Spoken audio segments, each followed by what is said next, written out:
Hello, मैं हूं नीतू कुमार और आप मुझे देख रहे हैं E24 और News24 के सोशल मीडिया प्लेटफॉर्म्स पे। हम बात करेंगे आज ममता कुलकर्णी की। 90 के दशक में अपनी खूबसूरती और बोल्ड अदाओं के लिए ममता कुलकर्णी जो है बहुत चर्चित थी।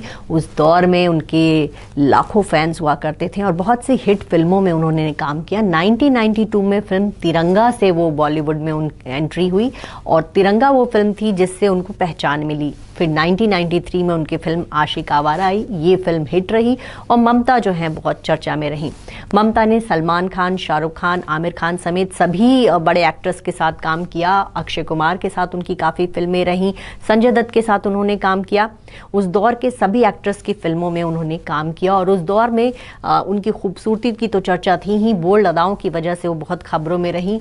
आपको बता दें कि ममता कुलकर्णी को जो है एक मैगजीन के कवर पर उन्होंने टॉपलेस फोटो शूट करवाया था उसके लिए। और वो पहले तो ममता उसके लिए तैयार नहीं थी। वो बिल्कुल, जब उनको ऑफ़र मिला तो बिल्कुल वो सन्न पड़ गई कि कैसे वो एक टॉपलेस फ़ोटो शूट करवाएंगी। लेकिन बाद में उनको लगा कि कहीं ना कहीं मुझे इससे फ़ायदा मिल सकता है और उन्होंने उस टॉपलेस फ़ोटो शूट के लिए हाँ कर दिया। पहले उन्होंने कहा कि पहले मैं तस्वीरें देखूंगी, मुझे पसंद आएगी तभी मैं अपने आपकी मैगज़ीन पे छपेगा। तो मैगज़ीन के लोग जो हैं तैयार हो गए, उन्होंने फ़ोटो शूट करवाया, उनको पसंद आई, तस्वीरें छपी। लेकिन इसके बाद ममता जो है काफ़ी विवादों में आ गई। उनके खिलाफ केस भी हुआ कि कैसे एक बॉलीवुड एक्ट्रेस ने एक मैगजीन के ऊपर में टॉपलेस फोटो शूट करवाया। हालांकि बवाल हुआ, उनके खिलाफ केसेस हुए, लेकिन इसके बावजूद उनको नाम भी मिला। इसके बाद उनको कई फिल्में ऑफर हुई और फिल्मों में उनके कह सकते हैं बोल्ड सीन्स का सिलसिला भी जारी रहा।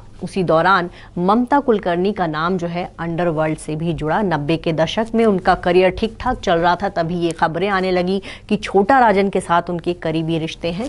बाद के दिनों में ड्रग तस्करी करने वाले विकी गोस्वामी के साथ उनकी नज़दीकी बढ़ी। आपको हम बता दें कि ममता कुलकर्णी पे ये आरोप भी लगे कि फिल्म चाइना गेट में उन्होंने जबरन रोल हासिल किया था।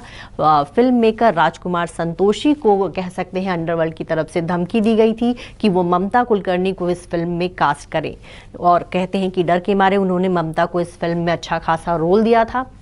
हालांकि ममता ने हमेशा इस खबर से इनकार किया। बाद के दिनों में कह सकते हैं कि जब ममता को फिल्में मिलनी बंद हो गई तो वो जो है विकी गोस्वामी के करीब आई और फिर दोनों को एक बार केन्या एयरपोर्ट पे भी गिरफ्तार किया गया था। विकी गोस्वामी जो है कह सकते हैं कि इंटरनेशनल लेवल का एक ड्रग तस्कर रहा है। बाद के दिनों में विकी गोस्वामी कई सालों तक दुबई के जेल में रहा और ममता भी जो है हमेशा विदेशों में रहीं।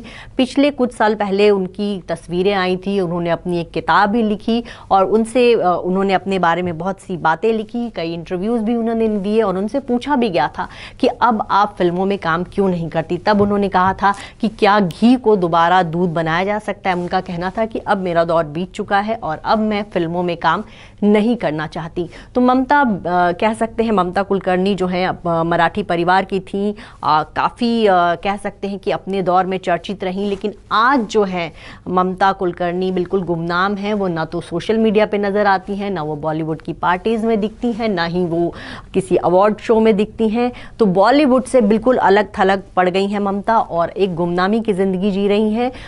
जब उनका बर्थडे होता है या उनके बारे में कोई खबर आती है तभी उनकी चर्चा होती है, नहीं तो ऐसे ना तो अब उनके फैंस उनको उतना याद करते हैं और ना ही वो बॉलीवुड के तमाम दोस्त जिनके साथ कभी उन्होंने फिल्मों में काम किया था।